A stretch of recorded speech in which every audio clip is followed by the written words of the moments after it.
Bakunzi bacu, bakunzi ba Yaga Nawe TV, turabaramukije aho muherereye.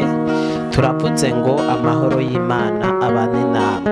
Rero nkuko mubimenyereye, mubona ntimwari muri Share Hakizimana agarutse mu mwanya mwiza w'ijambo ry'Imana. Rero abakunzi mwama mudukurikirana ubudahumeka, turabaramukije mwese mu izina rya Yesu Kristo. Rero ntewe iteka uno munsi wo kugira ngo tuganire ijambo ry'Imana. Nizere ko aho muherereye amajambo y'Imana mugiye murakurikirana abaryohera. Turaryoherwa na commentaire zanyu mutubwira yuko bimeze neza, kandi natwe nico gituma tugaruka kugira ngo tuvuge ijambo ry'Imana, dukore ico umwami Yesu yadutumye gukora. Rero n'umwanya w'ijambo ry'Imana, reka tumanze dusenge kugira ngo ijambo ry'Imana rize kugira ubushobozi ku wewe uriko uradukurikirana, kuri wewe udahengeshanya gukurikira ibiganiro vya Yaga Nawe TV. Mwami Yesu Kristo, mwami icubahiro, tugushimiye kubw'ijambo ryawe turungikiye uno munsi. Ryari jambo mwami Yesu Kristo wari warateguye tutarabaho. Mwami Yesu Kristo utubwira, urariduha kugira ngo tuzoze turariganira. Uhumekera mu muntu atarafise ubugingo, hanyuma umaze kumuhumekeramwo acagira ijambo. Rero mwami Yesu Kristo, iryo jambo waduhumekeyemwo niryo natwe tugira tuganire. Reka rice rigira ubushobozi. Reka mwami Yesu Kristo uzoryumva wese hano kuri televiziyo Yaga Nawe TV, mwami Yesu Kristo rizoce rigira aho rimukuye naho rimugejeje mu izina rya Yesu Kristo, amen. Rero nshuti bakundwa, n'umwanya w'ijambo ry'Imana. Reka dusangire ijambo ry'Imana riboneka mu Bikorinto ba mbere ibice 13 guhera ku murongo wa mbere. Haravuze ngo ingabire iruta izindi. Ku murongo wa mbere haravuze ngo naho novuga indimi z'abantu n'iz'abamarayika ariko ntagira urukundo, noba ncitse umuringa uvuga canke icuma kivuzwa kigasama. Kandi naho nogira ingabire yo kuvugishwa n'Imana, nkamenya amabanga yose n'ubwenge bwose, kandi naho nogira ukwizera kose, ngashobora gukuraho imisozi, ariko ntagira urukundo noba ndubusa. Gatatu, kandi naho notanga ibyanje byose ngo nturigwe, ngo ngaburire aboro, kandi naho notanga umubiri wanje ngo nturigwe, ariko ntagira urukundo ntaco vyomarira. Umurongo wa 4, urukundo rurihangana, urukundo rugira neza, urukundo ntirugira ishari, urukundo ntigwihayagiza, ntigwihimbaza. 5, ntirukora ibiteye isoni, ntirurondera ibyago, ntigwiciraho, ntigwiyumvira ikibi ku bantu. 6, ntirunezererwa ukugabitanya kw'abandi, ariko runezererwa n'ukuri. Haleluya. Umurongo w'indwi, rurenzako muri byose, rurenzako muri byose, gwizera byose, gwizigira byose, kandi gwihanganira byose. Umurongo w'umunani, urukundo ntaho rushira, ukuvugishwa n'Imana kuzokugwaho, ukuvuga izindi ndimi kuzogira iherezo, ubwenge buzokugwaho. Ku murongo w'9, kuko tuzi agace kandi tuvugishwa n'Imana agace. Ku murongo w'10, ariko aho igihinguwe kizoshikira, iby'agace bizokugwaho. 11 nkiri umwana mutoya navuga gwana, niyumvira gwana, nibwira gwana, maze gukura mva mu by'ubwana. Haleluya. 12 kuko ubu turabira ibyijiji, turabira mu cirore ibyijiji, ariko ico gihe tuzobiraba nk'abarabana imbona nkubone. Ubu nzi agace, ariko ico gihe nzomenya gose nk'uko namenye gose. 13 haratubwiye ngo none rero hagumyeho ukwizera n'ibyizigiro n'urukundo, ibyo uko ari bitatu, ariko ikibiruta n'urukundo. Imana idufashe cyane. Nshuti bakundwa, mwe muri ko muradukurikirana, teme y'amajambo ivuga ngo tugiriranire urukundo. Haleluya. Tugiriranire urukundo mw'ibi bihe bigoye, tugiriranire urukundo mw'ibi bihe abantu benshi batariko baragiriranira urukundo, tugiranire urukundo mw'ibi bihe bigoye. Haleluya. Ijambo ry'Imana ryatubwiye ngo naho novuga indimi z'abantu n'iz'abamarayika, ariko ntagira urukundo noba ndubusa.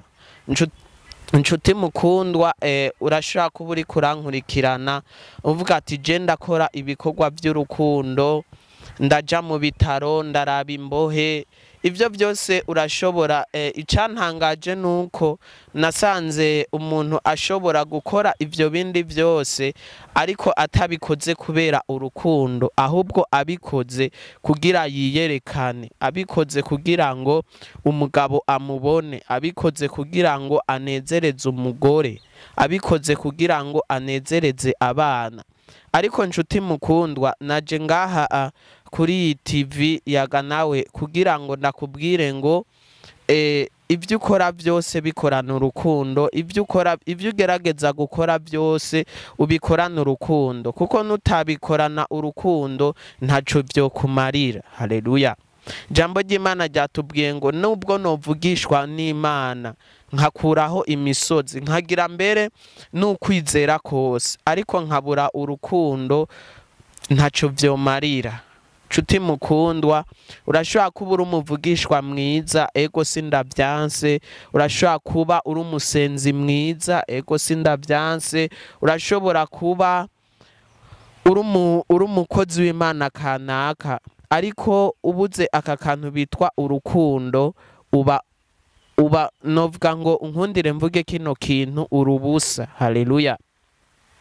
Kuko twebwe ikitugize novuga ngo tugizwe n'urukundo rw'Imana. Ni kuvuga ngo rero umuntu akundana yavyawe n'Imana. Haleluya.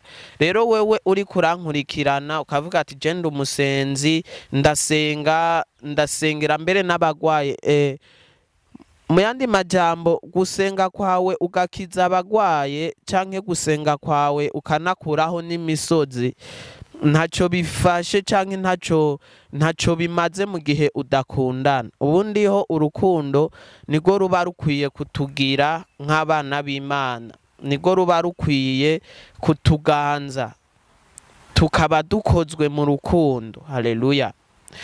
Ijambo ry'Imana ryatubwiye ngo nubwo nohanura, nubwo nobwiriza, nubwo notanga n'umubiri wanje ngo nturigwe, ariko nkabura urukundo noba ndubusa. Nkaca ngira ikibazo, none kubera iki umuntu ashobora kwitanga kandi ivyamwa by'urukundo harimwo no kwitanga, ariko umuntu akitanga mugabo atarukundo abishizemwo. Umuntu akaja kuraba abantu mu bitaro, mugabo twebwe turiko turamuraba turabona ati nukuri uyu muntu arafise urukundo, ariko mu mutima w'umuntu canke ibwinaho umutima w'umuntu niho hamujija. Urashobora kuba uriko urakora ivyo bikorwa, ego sindavyanse, mugabo shirako iki kintu bitwa urukundo. Haleluya. Ntuvuge ngo nagiye kuramukanya kubera hariho abantu baja kuramukanya kubera ko kuri eglise basanzwe babikora, kubera ko umugabo asanzwe abikora, nzokunda abanyeshure kubera ko n'abandi ni novuga ngo ni kamenyere kugira ngo abanyeshure dukundane. Oya, ntukunde umuntu canke ntukunde gukora ikintu kubera ari kamenyere. Oya, kora ikintu kiriko kiva ibwina mu mutima, apana gukora ikintu widoga. Ukoze ikintu widoga, ijambo ry'Imana rivuga ngo ico ukuboko kw'iburyo kuzokora ukw'ibubafu ntikubimenye. Mpanurana ba bantu bakora ikintu bagaca bagenda bariyemera bavuga ngo jewe ngo bijya angiyo ngo ntaboneka ngo ntivyari kugenda neza. Nshuti mukundu, naje hano kugira ngo ndaguhanure, ndakubwire ngo kundana bivuye ibwina mu mutima. Aleluya. Kuko uru rukundo bariko baratubwira hano mu Bikorinto n'urukundo rurenzako, n'urukundo novuga ngo rwuzuye imbabazi, rwuzuye ikigongwe, rwuzuye guharira. Ntuzovuga ngo urakundana udaharira. Hari umuntu ashobora kubwira ngo je ujya muntu ngo sinzomuharira ngo gushika ngo Imana ije. Ego urashobora kutazomuharira, mugabo umenye ngo uko plus utazomuharira, plus uzomubona ukaguma ujingitwa, plus uzobura ubusa. Kuko ijambo ry'Imana ryatubwiye ngo naho nokora ivyo bindi vyose ariko ntafise urukundo noba ndubusa. Ugasanga ubaye muri eglise imyaka 10 ariko kandi ugasanga uri no muri korale, mugabo ugaca usanga abo musengana nta numwe azi wanyu. Par exemple nk'akarorero, ugasanga uba muri eglise nta numwe azi aho utaha, bakubona winjira usohoka winjira usohoka. Mpanure n'abapasteri bacu n'ukuri muze muraraba intama, kuko uzohava usanga wibaza ngo uri kubikora neza kumbe uriko ubikora nabi. Ikintu kigaragaza urukundo, ibintu bigaragaza urukundo nari nabivuze ni byinshi kuraba abantu, ariko ivyo byose ugirene ugerageze ubikorane urukundo. Aha kuri 12 hatubwiye 13 havuze ngo nuko rero hagumyeho ukwizera n'ivyizigiro n'urukundo, ivyo uko ari bitatu, ariko ikibiruta byose n'urukundo. Mu yandi majambo, bijya byose ukora nk'umukozi w'Imana, ikibiruta n'urukundo. Aha hantu harandyoheye kuko hafashe urukundo harurutisha urundi rukundo. Wewe uri kurankurikirana, hari urukundo usanzwe ufise, hari urukundo rwo kurabana, ariko ijambo ry'Imana ritubwiye ngo ugo rukundo ufise wongere ko urundi rukundo. Urundi rukundo bariko baratubwira ngo twongere ko, novuga ngo n'urukundo ruri sans frontière, urukundo atambibe rufise, urukundo udashobora gukunda umuntu ngo nuko tuvukana. Oya, urukundo udashobora gukunda umuntu ngo nuko ari umusheri wanje canke ngo nuko dufitanye projet ya mariage. Oya, urukundo udashobora gukunda umuntu ngo nuko ari mama wanje. Oya, urukundo udashobora gukunda umuntu ngo nuko dufitanye projet kanaka. Uru rukundo turiko turasoma canke urukundo naje kukwigisha ngo tugiriranire, n'urukundo novuga ngo ataco rurabiye ko, nigo rukundo Imana ikunda. Hari ubwoko butatu bw'urukundo. Hariho ubwoko bwa mbere bw'urukundo rufatiye ku bintu, hari n'urundi rukundo rufatiye ku co dupfana, hari n'urundi rukundo ataco rufatiye ko, nigo rukundo rero naje kukubarira wewe uri kurankurikirana. Wewe uzogirirwa amahirwe aho uherereye hose mu gihugu cyose urimwo, uzogirirwa amahirwe yo kugurura ino video. Ndavuga ngo uzoce ugira runo rukundo ataco rufatiye ko, urukundo ruva ibwina mu mutima. Ubundi ho urukundo ataco rufatiyeko, ni urukundo ruva ibwina mu mutima. Haleluya. Ugakunda umuntu ata profi, ata nyungu kanaka umuzigako. Ukiyangaja gukunda umuntu mutanazinanye, mutanava no mu ntara imwe. Ivyo turiko tubibona ahantu hake mw'ibi bihe. Dukundana kubera dusengana, mw'ibi bihe dukundana kubera twahuriye ahantu kanaka, mw'ibi bihe dukundana kubera dufise inzobe twese. Imana idutabare. Mw'ibi bihe urasanga igituma twokundana ari gifatiye ku bintu kandi birumvikana kubera ko turi mu gihe c'iherezo. Mugabo mumenye ngo iri jambo rizodutsinda ryo mu Bikorinto rivuga ngo nubwo ivyo vyose nobigira ariko ntagira urukundo. Urukundo novuga ngo ni jambo rigizwe n'indome nkeya, mugabo ni jambo rigumye rikomeye. Ni jambo ndiko ndavuga ntova hano kuri kamera. Ni jambo novuga ngo ryagutse ntoronkaho mpera naho mpereza. Ariko wewe nshuti mukundwa uri kurankurikirana, umenye ko ukwiye kugiranira urukundo. Iri jambo imisi yose iyo ndarisomye, kandi ndazi abakristo benshi bararizi, ariko novuga ngo turaryirengagiza kubera ko usanga hari benshi barizi mbere no kundusha canke kuturusha, ariko batariko barabikora nk'uko vyari bikwiye gukorwa, batariko barabikora nk'uko ijambo ry'Imana ridusaba. Nibaze ko wewe uzogirirwa amahirwe yo kugurura ino video, nibaze ko iri jambo ry'urukundo uzosubire wuguruke amaso. Haleluya. Ivyo uriko urakora vyose uzobikorane urukundo. Haleluya. Ijambo ry'Imana ryatubwiye ngo ivyo nogerageza gukora vyose, mbere naho notanga umubiri wanje nkaturirwa, ariko nkabura akantu gatoya gusa bitwa urukundo, noba ndubusa.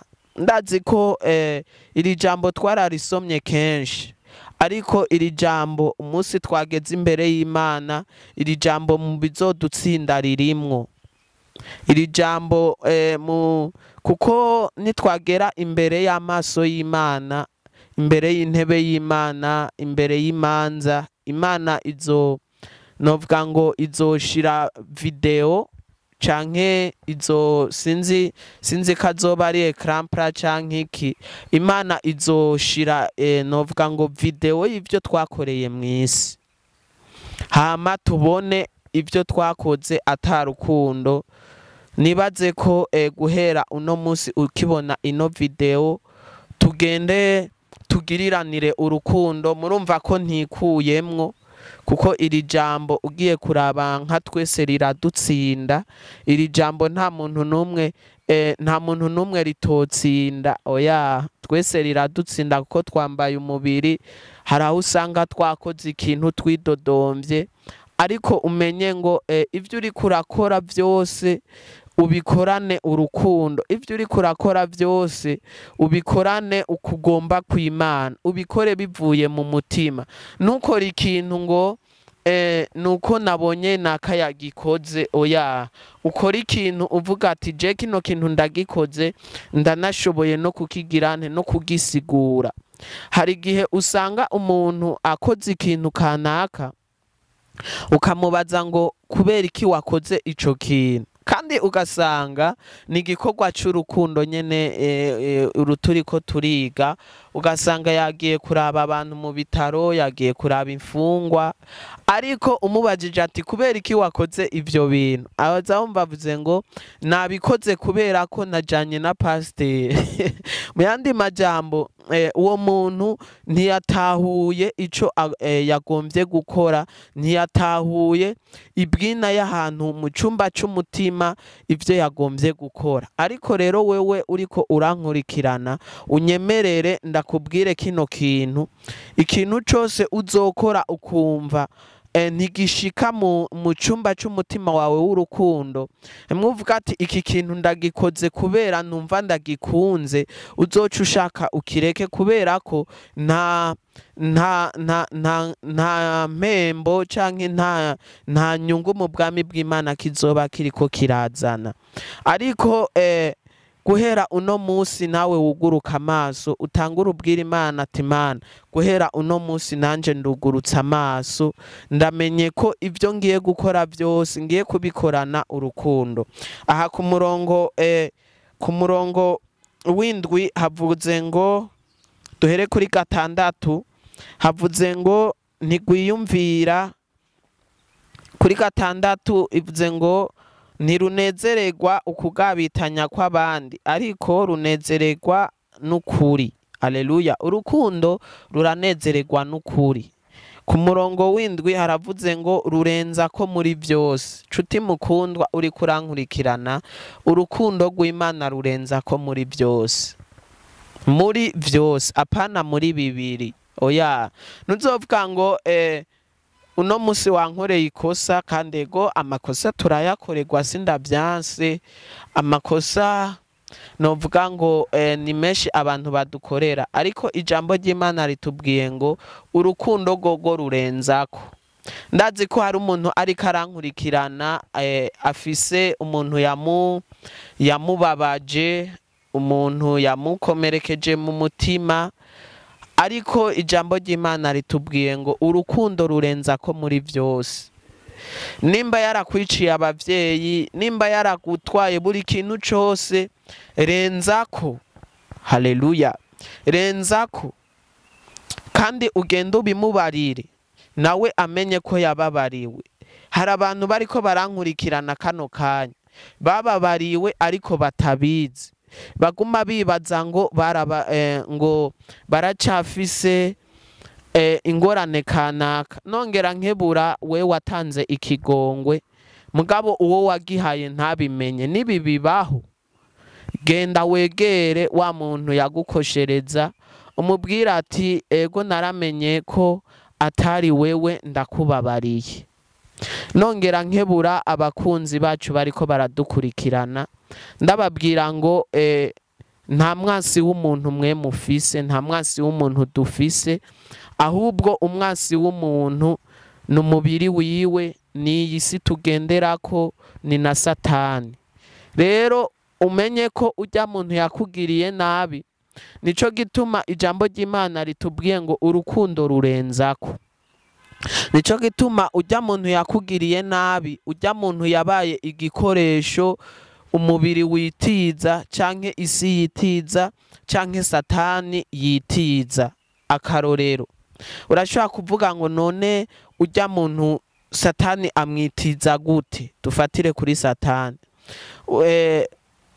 Uko uzobimenya, umuntu yakoreshejwe na Satani kugira ngo aze kukubabaza, ukuntu uzomumenya ni hajya azokubabaza canke akagukorera ikibi kanaka, ugaza wumva asigaye aricuza, avuze ngo mbebashe ngo ibi bintu nabikoreye iki. Hajya ni kuvuga ngo ni mwemu imwinjiramwo akakubabaza, hama ya mwemu igaca imuvamwo, wewe aba ari umuntu mwiza, wewe aba ari umuntu novuga ngo aba ari umuntu w'Imana, niko novuga. Ariko novuga ngo aba igikoresho Satani acamwo.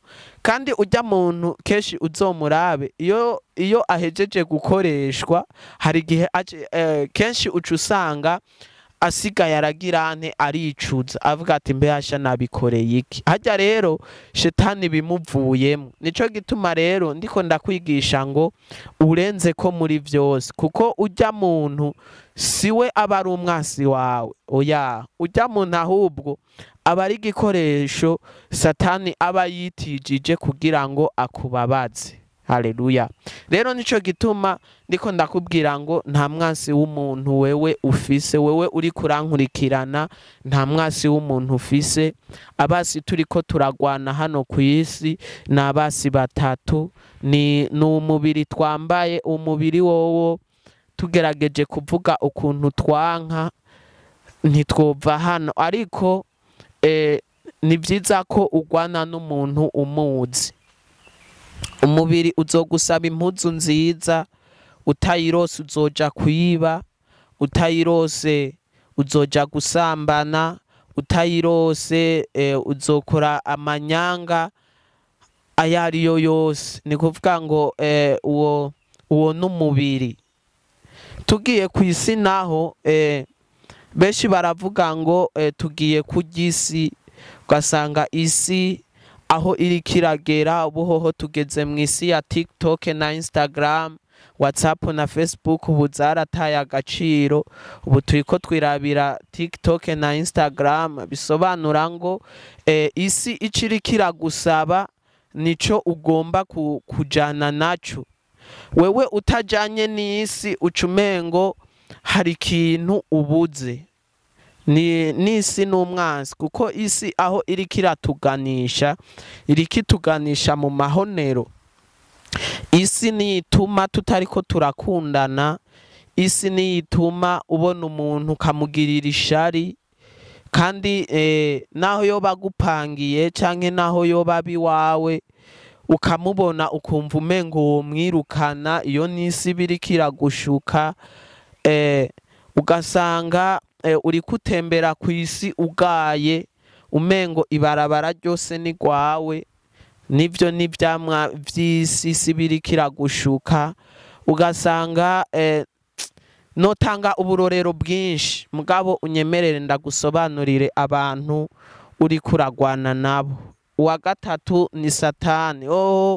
Satani wese agaseseshwa rumuri. Satani ho yaramaze gushwara kw'iyi si yacu, mugabo iyo wamaze kumenya umwasi mugwana, iyo wamaze kumenya uwo muhanganye, kesho uranesha. Haleluya. Iyo wamaze kumenya uwo muriko murahangana, iyo wamaze gutahura neza n'inkomezi afise, uramunesha atakibuza. Ijambo ry'Imana rimbwira ngo yamanutse ikuzimu abohesha iminyororo Satani, urufunguruzo acara rudugana. Irindi jambo ry'Imana ryanyoheye ryambwiye ngo yaduhaye urufunguruzo rwo kugurura. Haleluya. Ngo yongera aduha n'ubushobozi bwo gukandagira inzoka na scorpion. Rero wewe kuva ucizera rino jambo, ndavuga ngo warahawe urufunguruzo. Niwe wemerewe kugururira Satani, ni nawe wemerewe kumwugarana. Haleluya. Imana idukorera bivanye nuko twizeye. Haleluya. Ariko ndiko ndakwereka umwansi mugwana. Satani n'umwansi atugwanya, mugabo nagira ndakubwire kino kintu kandi ugishire ku mutima. Satani nta ntege afise. Utigute? Uze wandike muri commentaire ndakubwire igituma Satani atanguvu afise kandi atona kunesha. Satani n'umunyantege nke wa nyuma, ku rugezo rwaho intege nke za nyuma z'umukozi w'Imana zishobora kumunesha. Ndazi rino jambo rizobazazanira, ariko je niko ntahura ubushobozi bwa Satani. Je ndabutahura ko ari ubushobozi butoya cyane buri hanyuma y'ubundi bushobozi. Nico gituma rero Satani atabushobozi agufise ko, nico gituma imisi yose Satani azokugwanya uzomubwira rino jambo ati wewe nta mbaraga ufise. Kandi wewe arumva akubwiye ngo he nawe ukanguka, urumva ko aca kugira canke aca gutera ikibazo. Ariko iyo avuze ngo he nawe ngo he, we wacahunga. Wewe arazi ko yaboshwe, kuko wewe agwana aboshe. Haheze imyaka ibihumbi bibiri birenga Satani aboshwe. Rero wewe uri kurankurikirana, Satani ntagasubire kugutera ubwoba.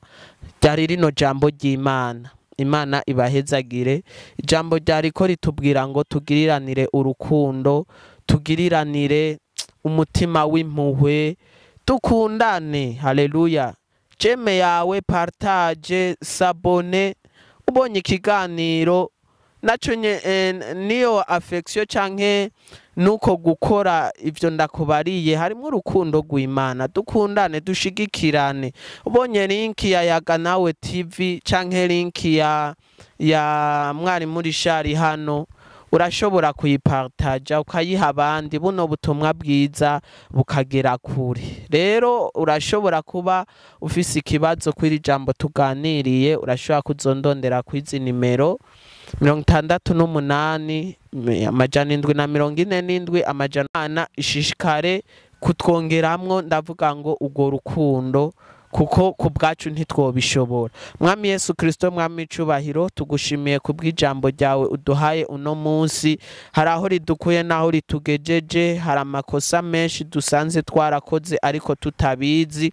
Rero mwami Yesu Kristo, reka guhera uno munsi mwami Yesu Kristo, ugo rukundo twize tuzoce turugiranira imisi yose. Mwami Yesu Kristo, rwatubwiye ngo rurenza ko muri byose. Reka rero guhera uno munsi mwami Yesu Kristo, urukundo ruzohore rutuganza, urukundo mwami Yesu Kristo tuzogwifuke mu izina rya Yesu Kristo, amen. Rero nshuti mukundwa wari kurankurikira, naho ubutaha tuzosubira.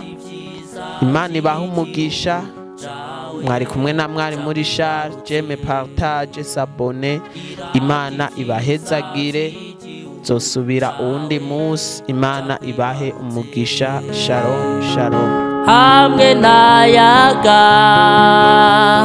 Nawe TV, ubwenge niwo mutima, ubwenge niwo mutima.